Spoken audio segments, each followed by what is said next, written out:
Bonjour à toutes et à tous. On va poursuivre. Salut Pierre-Yves. On va poursuivre le sujet qui a été introduit par Eric juste avant. Après cette donnée qu'on a collectée dans les usines, on va maintenant parler de cybersécurité, mais également de cas d'usage auprès des industriels que notre panel de spécialistes accompagne au quotidien. Donc je me présente rapidement. Yann Bourgeot, j'ai en charge la cybersécurité et la transformation digitale pour Schneider Electric en France. Et je suis également président du club cyber OTI au sein du Gimelec. Et j'ai aujourd'hui un panel de spécialistes qui vont répondre à l'ensemble de vos questions. Après, on gardera un temps pour les questions. Et on va parler de cette donnée, de cette cybersécurité. Commençons peut-être rapidement par vous présenter, messieurs, si ça ne vous dérange pas. On fait passer un micro. Allez. Bonjour à tous, je suis Jérémy Jourdain, je suis CTO d'Advance. Advance, très rapidement, on est une boîte pure player de la cyber. On est 600 collaborateurs en France et en Europe, en Espagne, Italie, en Allemagne. Donc on a également un SOC data driven, on en parlait juste avant. Voilà, le SOC en 3 chiffres, c'est 300 clients, c'est environ 400 000 EPS, donc des événements par seconde, et c'est environ 3 pétaoctets de data qu'on analyse à des fins de cybersécurité. Bonjour à tous, donc moi je m'appelle Thibaut Morin, je travaille chez Box Rexroth, juste derrière, et je suis Solution Architect sur tous les sujets d'industrie 4.0. Donc j'aide les gens sur tous ces projets-là à utiliser les produits, à analyser tous ces problèmes de collecte de données, de cybersécurité. Voilà mon niveau d'expertise.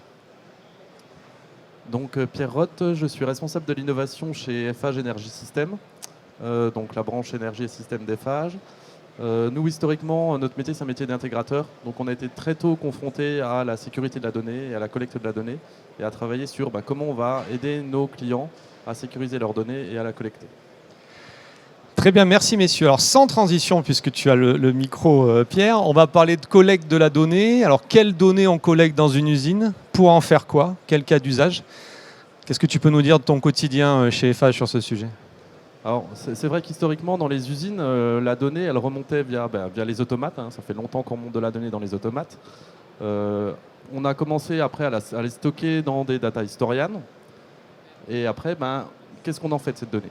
Aujourd'hui, en plus, la donnée, elle remonte de partout. Donc, on a toujours les systèmes classiques comme les automates. On va avoir des équipements connectés via du wireless ART ou du LoRa pour remonter des informations diverses et variées sur l'environnement, sur des capteurs, des pompes. Moi, il y a un exemple que j'aime bien parce que je connais bien, c'est tout ce qui est industrie chimique et industrie des procédés. Dans le temps, des opérateurs, ils faisaient des rondes, ils faisaient des relevés sur des classeurs, sur des papiers. Ces données, on les mettait dans un classeur, ça allait dans une armoire, et potentiellement, un jour, un ingénieur procédé allait les récupérer pour les analyser. Aujourd'hui, maintenant, les opérateurs, ils sont connectés. On a de la 5G industrielle sur les sites. Leurs rondes, leurs relevés, ils les font sur des applications. Ça rentre dans une base de données et c'est accessible pour tout le monde. Donc derrière, qu'est-ce qu'on peut faire avec cette donnée? Cette donnée, elle a de la valeur. Alors si je prends l'exemple de l'industrie des procédés, historiquement, c'est un métier dans lequel on travaille avec la donnée depuis assez longtemps. Si je vous parle de méthodologie Six Sigma, c'est des statistiques classiques, mais on a besoin de la donnée pour faire ça. Donc typiquement dans une industrie comme l'industrie chimique, vous allez avoir des ingénieurs procédés qui vont récolter la donnée, qui vont mettre en place des projets pour optimiser la production, réduire les émissions.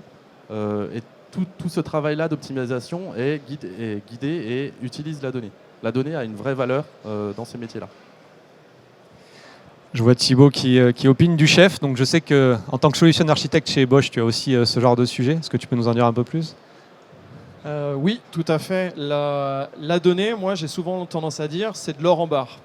Et cette donnée-là, on va pouvoir en faire plein de choses. Et sur ce sujet un petit peu de sécurité, on a toujours des gens qui sont un petit peu malveillants et qui veulent nous prendre cet or pour justement s'enrichir.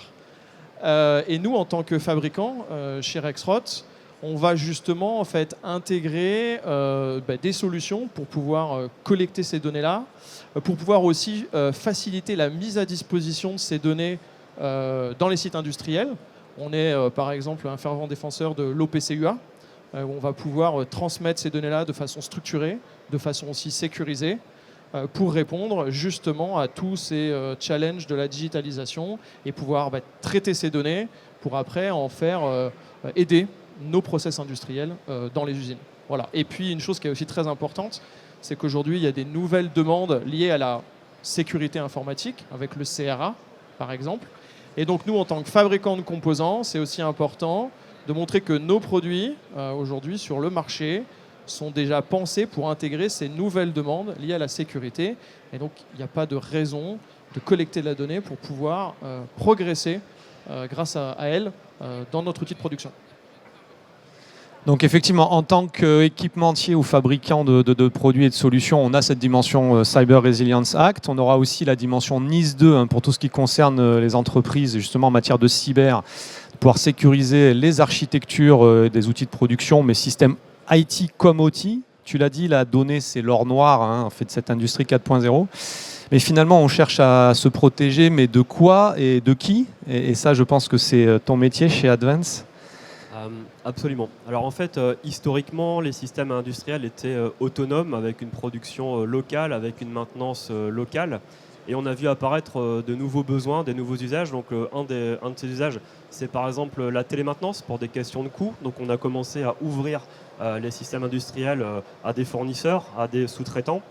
Avant, lorsqu'on était sur des environnements isolés, lorsque vous aviez des équipements obsolètes, ça posait pas trop de problèmes en termes de cyber parce que pour exploiter une vulnérabilité sur un système qui est confiné, c'était assez difficile.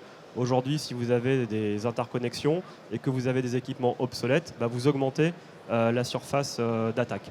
Et troisième problématique pour moi, ça a été largement évoqué dans la table ronde juste avant, c'est la production de data de tous ces systèmes industriels qui sont aujourd'hui exploités par des technologies issues du monde de l'IT. Donc on a de plus en plus d'interconnexions entre l'OT et l'IT.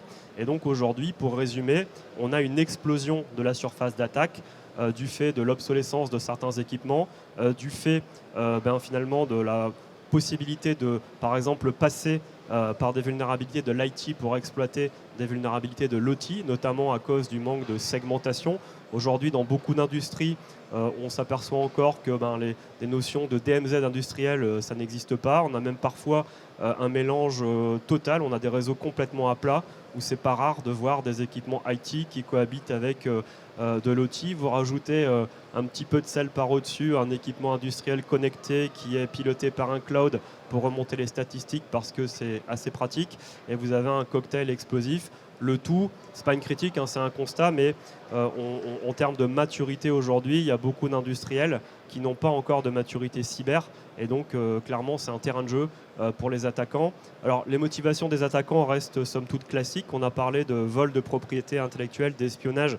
C'est effectivement une réalité. Mais vous allez avoir des choses un peu plus triviales comme le rançonnage, comme le déni de service, par exemple. C'est des choses qui arrivent, qu'on voit assez fréquemment. Je peux vous donner 2 exemples. Dans l'industrie agroalimentaire, au travers d'un audit de sécurité, on détecte justement un équipement qui exfiltrait de la statistique, qui exfiltrait de l'information dans un cloud sans que le client sache explicitement que cette feature était activée. C'était activé par défaut et ce n'était pas une fonctionnalité documentée. Voilà un deuxième exemple, un peu plus, j'allais dire rigolo, mais inquiétant en même temps. Dans le domaine de la course au large, chez Advance, on accompagne 2 bateaux engagés dans le Vendée Globe et je suis intervenu pour sécuriser un petit peu les technologies à bord. Et en fait, on découvre un équipement communicant. Alors, la partie visible, c'est que pareil, il envoyait de la statistique dans le cloud. La partie invisible, système obsolète, un Linux antidiluvien, des vulnérabilités qui nous permettent rapidement de prendre le contrôle à distance de cet équipement. Et lorsqu'on est route sur cet équipement, on s'aperçoit que non seulement il envoie des statistiques, mais il maintient un tunnel SSH permanent avec le cloud. On peut remonter le tunnel, on rentre dans le cloud, et évidemment, une fois qu'on est dans le cloud, on peut redescendre sur tous les boîtiers de la flotte. C'est un exemple véridique, ça date de cette année, et c'est juste une succession de petites erreurs, en tout cas de défauts. Le défaut principal étant l'absence de prise en compte de la sécurité dès les phases de conception de ces équipements industriels. Voilà ce que je peux dire.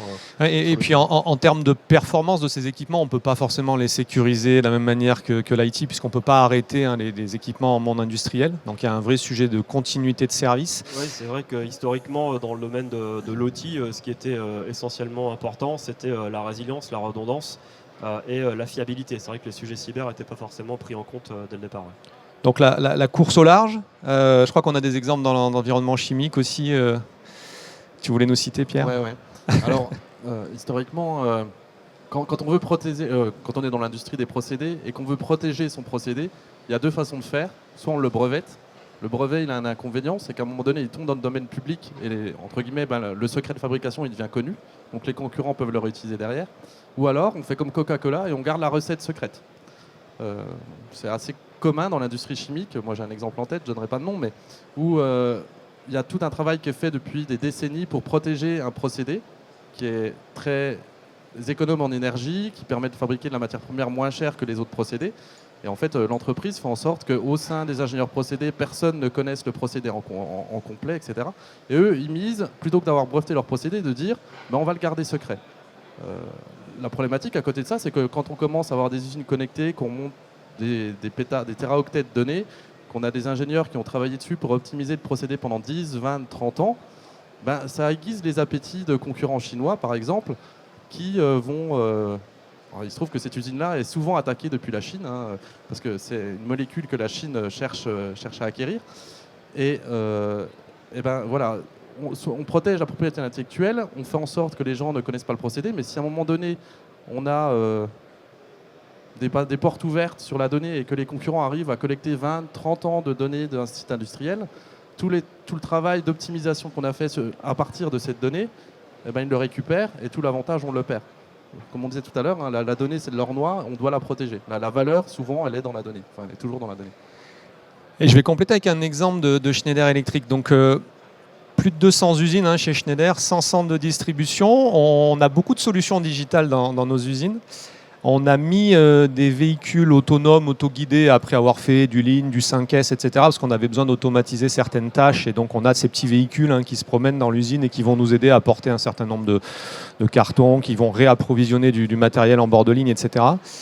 Dites-vous que le fournisseur qui avait été retenu par Schneider pour équiper nos 200 usines, finalement, on a décidé de ne pas le prendre, mais de prendre le numéro 2. Pourquoi ? Parce que pour des raisons de cybersécurité, pour administrer ces véhicules autoguidés à distance, il voulait avoir un accès full administrateur, tous les droits et la capacité d'agir sans qu'on voit réellement ce qui se passe, en prenant cette main effectivement à distance depuis je ne sais quel pays, c'est pas tant le sujet, mais il y avait une dimension obscure dans ce qu'il pouvait faire en prenant la main sur ces équipements. Donc ça n'a pas répondu à l'ensemble des exigences et des politiques de sécurité de Schneider. On l'a déclassé et on a travaillé avec d'autres fournisseurs sur différentes géographies. Donc oui, la cyber est clé dans une usine. Et puis revenir sur cette dimension disponibilité des installations. On ne peut pas stopper un process pour des raisons de cybersécurité, modifier l'adresse IP, etc. Il faut le faire sur des opérations de maintenance généralement. Donc on a besoin de sécuriser cette donnée. On a aussi du coup besoin de monitorer, c'est un mot anglais, mais superviser les installations industrielles. Donc qu'est-ce que ça veut dire que superviser, cartographier un réseau industriel? Notamment chez Advance, quand on parle d'un SOC plutôt à la base IT, qu'est-ce qu'on met en œuvre lorsqu'on rentre dans la dimension industrielle en termes de supervision? Alors, peut-être Jérémy, tu peux nous aider. Un premier constat, c'est de se dire aussi on ne peut protéger ou surveiller que ce que l'on connaît. Donc déjà, en général, les premiers outils qu'on va déployer, c'est les outils qui nous permettent de cartographier les systèmes d'information industriels. Et pour répondre précisément à la question de comment on surveille, alors ça va être un mix de technologies. Alors c'est plutôt des technologies qui viennent du monde de l'IT mais qui ont été adaptées au monde de l'OT. On va commencer par la sécurité périmétrique. Typiquement, si vous avez des équipements filtrants, si vous avez des équipements qui permettent de gérer la segmentation, les logs de ces équipements sont très intéressants. Ne serait-ce par exemple pour détecter les cas dont je parlais tout à l'heure, un flux de l'OT vers Internet. Il doit à un moment donné traverser un firewall, donc les logs de ce firewall vont être intéressants. Pour se focaliser un peu plus sur le domaine industriel, on va éviter les approches intrusives. Donc déjà des logs, il faut savoir qu'il n'y en a pas beaucoup, en tout cas pas partout, donc ça peut être compliqué. Donc nous, on va généralement privilégier des approches passives d'écoute du réseau. Donc on va plutôt travailler au niveau des switches, des commutateurs, on va faire de la réplication de trafic réseau et on va mettre des sondes qui vont passivement écouter, collecter le réseau. Et de cette écoute passive, on répond aux besoins de cartographie parce qu'on va identifier qui parle avec qui. On va identifier les flux et les protocoles qui peuvent transiter sur le réseau. Et au-dessus de tout ça, on pourra utiliser des techniques de SOC traditionnelles, à savoir la création d'un plan de surveillance avec des règles de détection qui nous permettront d'identifier des comportements déviants, des équipements, tiens, tout d'un coup ils se mettent à communiquer alors qu'ils ne communiquaient pas, des équipements qui accèdent à Internet ou qui accèdent d'une zone A à une zone B alors qu'en fait c'est absolument pas prévu, etc., etc. Donc c'est un mix de technologies qui viennent du monde de l'IT et des sondes qu'on va spécialement déployer pour l'OT. Voilà. On peut aussi avoir des compléments en test actif, c'est très rare. Et en fait, avant d'aller faire par exemple ce qu'on appelle du scan de vulnérabilité, d'aller scanner activement des automates ou autre chose, c'est dans une deuxième étape. Ça peut se faire, mais jamais avant d'avoir une cartographie propre pour savoir ce que l'on va contrôler, parce que le risque d'avoir des contrôles de sécurité actifs, c'est justement de causer de l'instabilité et d'entraîner derrière des incidents de production, ce dont évidemment personne n'a envie. Deux aspects dans cette dimension IT-OT, sans dire convergence ou séparation des deux mondes. Au-delà de l'aspect technologique, peut-être d'ailleurs vous voulez rebondir, Pierre ou Thibaut, sur la partie technologique. Le deuxième aspect de la question, moi, qui m'intéresse, ça va être la dimension organisationnelle, gouvernance. Qui finalement a le lead dans un projet de sécurisation d'une installation où potentiellement les technologies peuvent être celles issues du monde IT qu'on va déployer dans le monde OT. On parle d'une DSI, on parle de RSSI, qui peuvent être RSSI plutôt IT. Maintenant, on a des fonctions qui arrivent maintenant, qui sont des RSSI OT, en tout cas dans des entreprises industrielles. Donc peut-être compléter la dimension technologique par rapport à ce qui vient d'être dit, et puis surtout ensuite discuter de cette dimension gouvernance organisationnelle qui est importante aussi dans ces projets de cybersécurité. Alors pour compléter justement ce qui a été dit, nous, en tant que fabricants, on va proposer justement des nouveaux produits qui vont intégrer ces fonctionnalités d'IT pour qu'ils puissent remonter les logs sur des systèmes centralisés qui après permettent de monitorer complètement et de s'assurer de la sécurité d'une infrastructure. Ça, c'est des choses qui sont très importantes.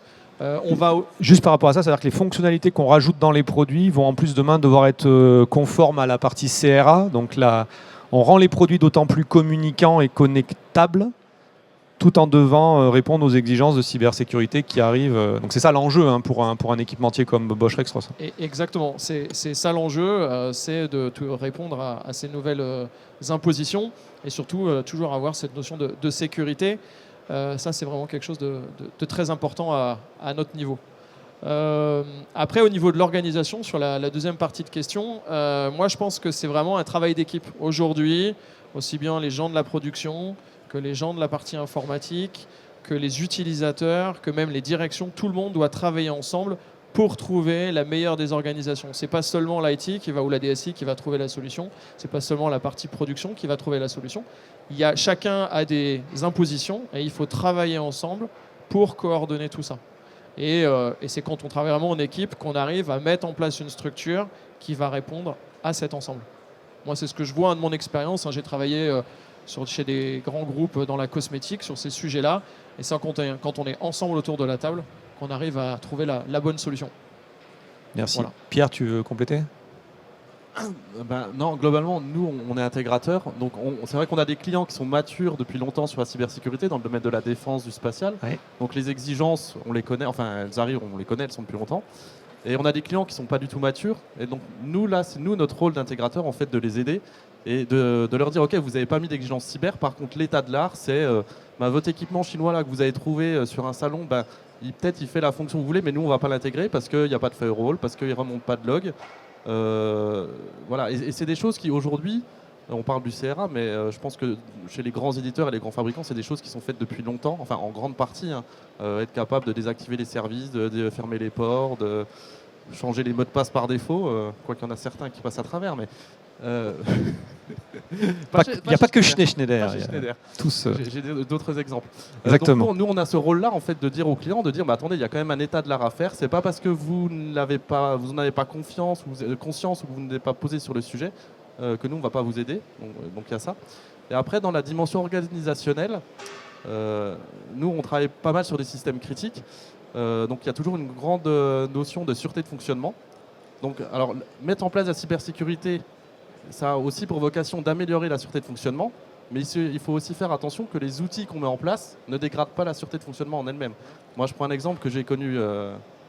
Il y avait du matériel Schneider derrière, mais c'est pas le matériel Schneider qui posait problème, mais on a mis des sondes réseau. Et il se trouve que quand on perdait l'alimentation sur la sonde réseau, qui est un défaut qui peut arriver, il y avait une micro-coupure sur le réseau et que le protocole IPsec derrière remettait un certain temps à redémarrer.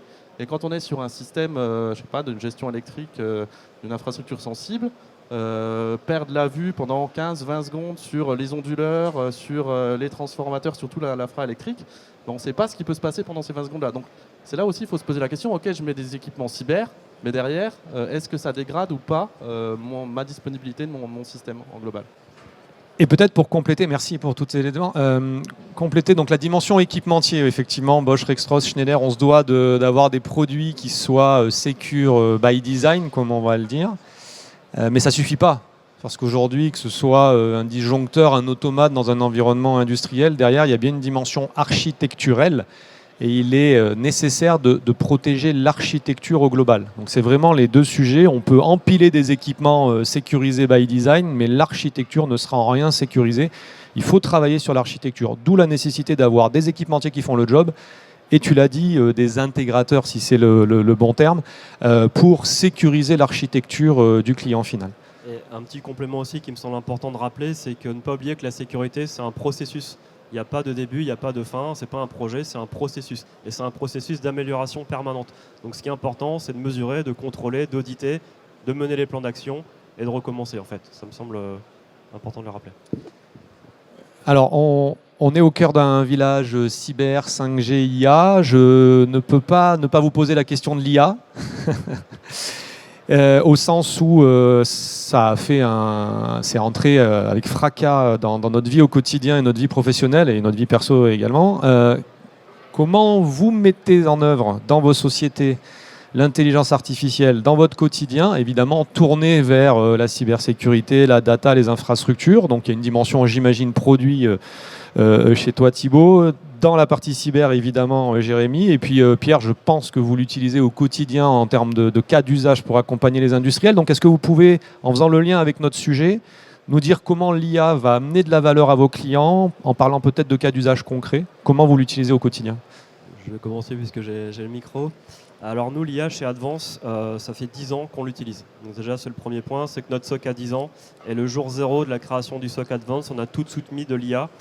Pour de la détection. Donc je vais clarifier ce que veut dire IA parce qu'on peut quand tu dis mettre de l'IA, j'ai l'impression qu'on met du sel ou qu'est-ce que ça veut dire que mettre de l'IA? Je vais bien clarifier parce qu'il y a à boire et à manger quand on parle d'intelligence artificielle.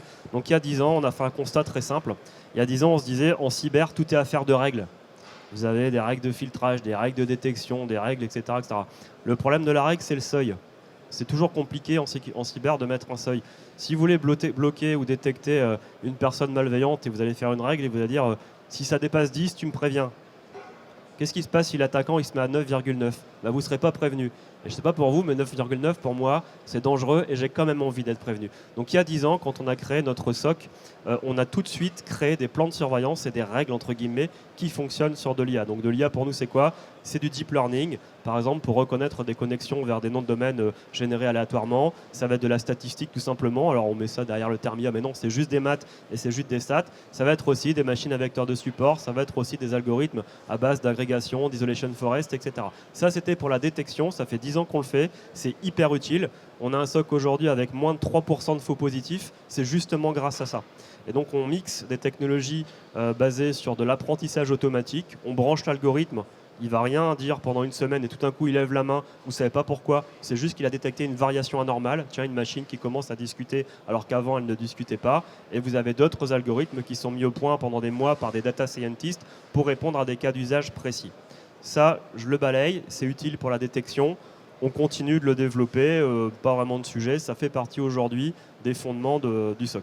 Ce qui est nouveau, pour nous en tout cas, c'est l'avènement de l'IA générative. Vous connaissez ce nom de ChatGPT. Donc nous, on y travaille depuis l'année dernière et aujourd'hui, là, on est en train de déployer en production des outils d'IA générative qui ne sont absolument pas utilisés pour la détection. C'est bien trop lent, c'est bien trop coûteux. Et le faire, comme je disais tout à l'heure, 400 000 fois par seconde, aujourd'hui, on ne sait pas faire et ça n'a pas d'intérêt. En revanche, on se sert de l'IA générative pour augmenter nos analystes. C'est-à-dire, imaginez un analyste SOC, il a une myriade d'alertes.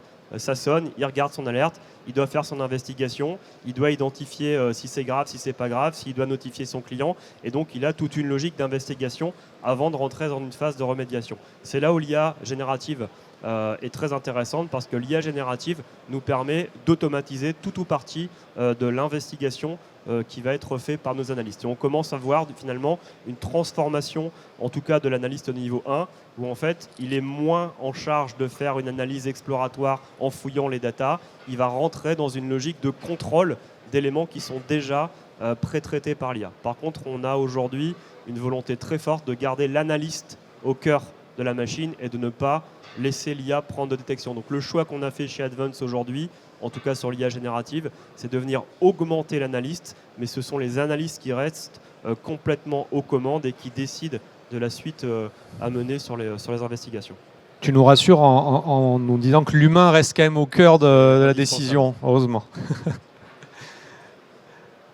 Thibaut. Alors, chez Bosch, on l'utilise à plein de niveaux. Il faut s'imaginer que Bosch, on est 400 000 dans le monde. Donc l'IA générative, on va l'utiliser nous en interne aussi. Il faut s'imaginer toute la documentation qu'on peut avoir au sein d'un groupe Bosch donc pour retrouver ces informations-là. Donc ça, c'est quelque chose en interne qui est énormément utilisé pour pouvoir retrouver les informations, avoir des synthèses sur tout ce qui est produit par l'ensemble des employés Bosch. Après, au niveau de Rexroth, on est fabricant de composants et de solutions. Donc, on va intégrer, par exemple, des fonctions d'IA dans un certain nombre de nos produits. Par exemple, sur des systèmes hydrauliques que l'on fabrique, on va avoir des offres pour faire de la prédiction de panne, de problèmes qu'il peut y avoir sur les systèmes hydrauliques. Donc ça, c'est des choses qui sont très intéressantes et qui permettent après aux industriels d'anticiper et de mieux gérer leur parc de solutions hydrauliques Rexroth. On va avoir aussi, par exemple, sur d'autres composants, on va intégrer maintenant des cartes GPU directement sur nos nouvelles plateformes d'automation pour permettre aux industriels d'avoir encore plus de puissance de calcul sur les nouvelles générations de machines pour faire tel ou tel produit. Et puis ces cartes GPU, il y a des partenaires, il y a des gens qui développent des applications en utilisant ces ressources pour faire par exemple, ce qui est très la tendance du moment, c'est le traitement d'images et d'utiliser l'intelligence artificielle pour apporter encore plus de flexibilité au traitement d'images pour du contrôle qualité sur de l'emballage, du remplissage, etc., etc. Voilà un petit peu les choses qu'on propose et puis il y a encore plein d'autres sujets sur le sujet de l'IA et qui arrivent sur les produits Rexroth. Merci Thibaut. Pierre, peut-être pour compléter ? Alors, chez FH, deux axes pour l'IA, enfin la data science. Moi, je préfère dire data science qu'IA. Il y a les usages internes. Donc, nous, on a la chance d'avoir une DSI qui a pris les choses en main et on a accès à un chat basé sur Gemini, mais qui est hébergé sur notre cloud privé. On a géré la question des confidentialités. Donc, maintenant, tous les employés peuvent demander l'accès. Il y a une formation d'1 heure pour comment je prompte, qu'est-ce que je peux faire avec l'IA, qu'est-ce que je ne peux pas faire avec l'IA. Quels documents je peux mettre, qu'est-ce que je ne peux pas mettre. Derrière, on développe des cas d'usage sur l'analyse automatique de cahiers des charges, par exemple. Être capable, dans des cahiers des charges de marché public, où il y a souvent une multitude de documents qui, des fois, se contredisent. Donc, l'IA nous aide à voir les incohérences, par exemple. Il y a l'autre aspect, après, c'est vis-à-vis de nos clients. Donc, nous, chez FH Energy System, ça fait une grosse dizaine d'années, on a lancé ce qu'on appelle un centre d'expertise d'intelligence artificielle, donc avec un groupe de data scientists. Et donc là, nous, on travaille sur des use cases chez nos clients. Donc sur des domaines, ça va de la maintenance prédictive, la maintenance industrielle, l'optimisation de procédés. Côté énergétique, on travaille beaucoup sur l'optimisation énergétique. Donc, alors, on est dans l'industrie, mais ça touche plutôt le tertiaire, mais ça peut toucher l'industrie aussi. Typiquement, aujourd'hui, dans des bâtiments tertiaires, vous avez des panneaux solaires, des bornes de recharge de véhicules électriques. Les prix des batteries de stockage ont grandement diminué, donc ça devient rentable. On sait qu'il va y avoir un marché de la flexibilité qui va se développer derrière. Comment j'utilise la data science et l'IA pour gérer de manière efficiente mes recharges de batterie, mes charges de véhicules, pour ne pas augmenter mon calibre côté compteur EDF, pour être capable d'optimiser ma consommation et voire de m'effacer du réseau. Donc voilà, on a un gros cas d'usage là-dessus sur l'IA. Et après, chez nos clients, oui, c'est principalement la valeur, on la trouve sur l'optimisation de procédés. Souvent des cas d'usage en fait sur des procédés qui sont coûteux en énergie, qui sont très vite rentabilisés. Vous avez certains procédés, vous gagnez 0,1% de rendement, c'est des dizaines voire des centaines de milliers d'euros par an. Donc voilà les principaux cas d'usage. Autre chose aussi, nous souvent on arrive chez les clients et quand on disait en fait pas d'IA sans données, pas de data science sans données, hein, c'était facile à dire. C'est moins facile à faire, c'est ça que tu veux dire ? Non mais souvent on arrive chez les clients, alors soit la donnée, il y a différentes sources qui ne sont pas connectées entre elles, donc à un moment donné il va falloir les connecter, qui dit connecter dit cybersécurité. Hein. Souvent aussi, nous, l'IA aussi, la place, c'est aider à nos clients à choisir une plateforme de données et à la mettre en œuvre et à les former dessus et choisir la bonne plateforme parce qu'il y a une multitude de plateformes qui ont tous leurs inconvénients et leurs avantages. Donc nous, c'est aussi notre rôle là d'intégrateur en fait, d'aider nos clients à aller vers la collecte de données centralisées, d'avoir une plateforme accessible. Et quand on rend accessible, derrière aussi, la donnée, je veux peut-être que mes employés y accèdent, mais je veux peut-être pas que tout le monde ait accès à tout. Donc derrière, on va devoir gérer les droits d'accès à la donnée parce que, je prends toujours l'exemple du procédé, mais il y a peut-être une partie du procédé, les ingénieurs procédés vont y avoir accès. Pour autant, les ingénieurs environnement, ils n'ont pas intérêt à avoir accès. Donc on va faire, comme en cybersécurité, le principe du moindre privilège. Donc c'est des choses à gérer aussi sur la donnée, comment je contrôle l'accès et comment je garantis que seuls ceux qui ont besoin d'en connaître y ont accès. Donc c'est rassurant, hein, on voit que notre parterre d'industriels challenge le statu quo. Je pense que ça c'est important. La vitesse c'est de la compétitivité. Je terminerai par un lien sur l'IA qui est de dire, c'est pas savoir si l'IA dépassera l'humain un jour, hein, mais c'est bien de savoir quand on sera dépassé par celui qui utilisera l'IA mieux que nous ou plus efficacement que nous. Donc vous l'avez vu, le virage est pris par l'ensemble des industriels et ça c'est plutôt très positif. Je vous remercie, je propose qu'on prenne des questions, sinon moi j'en ai une toute faite qui concerne l'hébergement de ces solutions. Là on a un peu effleuré le sujet sur la partie cloud ou pas cloud, etc. J'aimerais qu'on puisse en parler. Est-ce qu'il y a des questions dans l'assemblée ? Et si la première est la plus difficile à poser, je vais la poser. Parce que si on reprend ce sujet connecté, collecté et sécurisé, donc on démarre dans l'usine, on connecte les assets, on a besoin de cette donnée. Une fois qu'on a connecté l'équipement, on a collecté la donnée, c'est-à-dire qu'on va l'héberger à un certain niveau, peut-être edge. Ensuite, on peut faire tourner de l'IA, des analytics, et là, on est peut-être plus haut quand on va processer, on est peut-être plus forcément dans l'usine, on est peut-être justement sur des algos qui peuvent tourner dans du cloud ou autre. Et donc là, on a une problématique de cyber de bout en bout. Je voudrais votre vision sur cette dimension un peu hybride en termes de stratégie. Pour vous donner le positionnement de Schneider, dans nos usines, on a un niveau edge. Hein. La donnée qui est produite localement est encore consommable localement, en tout cas pendant un certain temps. Une donnée encore chaude. Et lorsqu'elle est froide, on va vouloir l'exporter et potentiellement vers du data center, régional ou autre. Donc on va vraiment, cette donnée, on la sort de l'usine, mais dans un temps, elle reste locale parce qu'on en a besoin et on a besoin de temps réel. On fait tourner encore beaucoup d'algorithmes temps réel dans nos usines. Et on va parler d'hybridation de la donnée, hein, de cette gestion hybride entre une donnée, une smart data collectée localement et utilisée localement, et une donnée un peu plus froide parce que plus ancienne qu'on va pouvoir héberger dans le cloud. Et donc avec les problématiques de cyber afférentes, hein, quand la donnée elle est là dans l'usine, c'est plus facile de se dire qu'on peut en gérer sa cyber parce qu'on l'a sous les yeux. Plus facile, mais pas forcément plus efficace, hein, parce que ça veut dire qu'il faut manager tout un tas de solutions, etc.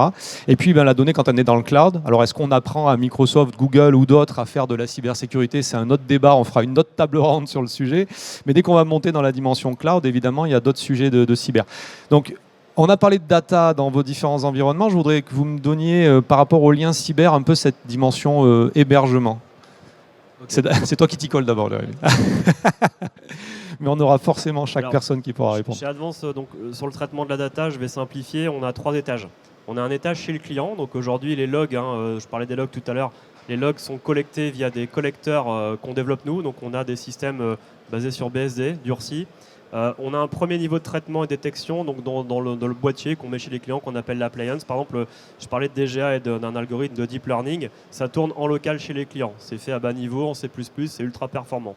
Deuxième niveau de traitement, c'est sur nos propres data centers. Donc nous, on a décidé, pour répondre à la question, nous on loue du mètre carré dans des data centers sécurisés et on est complètement autonome. Donc on a nos ops qui ils vont raquer les machines en salle informatique et on est complètement autonome. Ça c'est pour 90% de la détection. Les plans de surveillance tournent sur des infrastructures 100% hébergées par Advance.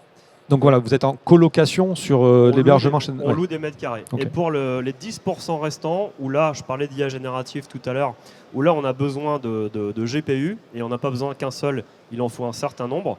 à 30 000 ou 40 000 euros pièce, vous faites le calcul. Nous, on a décidé de se dire, on n'a pas envie d'acheter du GPU, c'est trop incertain. Les GPU d'aujourd'hui ne seront pas les GPU de demain et on manque de visibilité. Donc on est plutôt rentré dans une logique de location. Et là, le sujet, c'est qu'en tout cas, pour un acteur comme Advance qui fait de la cyber, il est hors de question d'envoyer les datas de nos clients dans des clouds aux US ou ailleurs. Donc en fait, on a gardé le même choix. On loue des mètres carrés aujourd'hui, on loue des GPU physiques sur du bare metal auprès d'hébergeurs français. Donc je tairai le nom, mais je pourrais vous les donner tout à l'heure.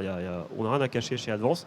Et voilà. Donc en fait, pour répondre à la question, on a fait le choix d'avoir la main à 100% sur tout le cycle de la data chez nos clients, depuis la collecte chez nos clients jusqu'au processing dans les DC. On a la main physiquement sur les machines qui gèrent tout ça. Merci. Est-ce que vous voulez rebondir ou compléter? Ou compléter. En tant qu'équipementier, il y a d'autres problématiques, c'est sûr, mais tu Oui, alors nous, du côté de Rexroth, on vient vraiment du monde de la production et on est très données chaudes, un peu comme Schneider. C'est-à-dire qu'on est très en local avec cette notion de temps réel qui est très importante. Il y a des process qui vont très très vite et on a besoin de ces données-là et on peut le faire que vraiment en local. Et à ce moment-là, après, on va plus pousser quand on en a moins besoin. Donc nous, c'est aujourd'hui de travailler sur des solutions de stockage local avec des bases de données qu'on appelle de type time series aussi, pour pouvoir permettre vraiment au plus proche de la machine de répondre à ça.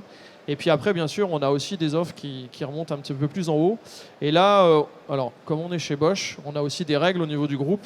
Donc on travaille avec les différents fournisseurs de cloud et c'est propre après à la solution et après à ce qui est implémenté à l'intérieur tout en répondant à des niveaux de sécurité imposés par le groupe Bosch. Voilà, c'est un petit peu comme ça que ça fonctionne. Merci. Pierre? Ouais, alors nous, globalement, on est tributaire de nos clients, on est intégrateur, donc C'est une opportunité du coup. c'est une opportunité. En fait. Alors soit nos clients ont une plateforme et c'est eux qui gèrent la sécurité, ils nous donnent les accès. Et, ils nous donnent accès aux données auxquelles on a besoin pour que les data scientists fassent leur travail. Soit on a des NDA et là on récupère la donnée chez les clients qui n'ont pas de plateforme, on récupère la donnée, on la met, nous on a une plateforme interne. Alors souvent on entend data science, on imagine des fermes de GPU, etc. Enfin ça c'est la partie IA, LLM, ça demande beaucoup de ressources, mais on peut faire énormément de data science sans avoir besoin d'un gros data center. Quand on parlait de random forest, etc. Il faut un gros PC, mais voilà on peut déjà travailler comme ça. Souvent, ce qu'on fait, nous, en préalable, c'est qu'on anonymise les données de toute façon. Les mnémoniques, on les remplace, voire même des fois, on les met à l'échelle. Enfin, on sait faire, c'est des choses qui se font, d'anonymiser les données. Et après, nous, on a aussi des plateformes dans le cloud. Donc là, c'est pareil, c'est géré.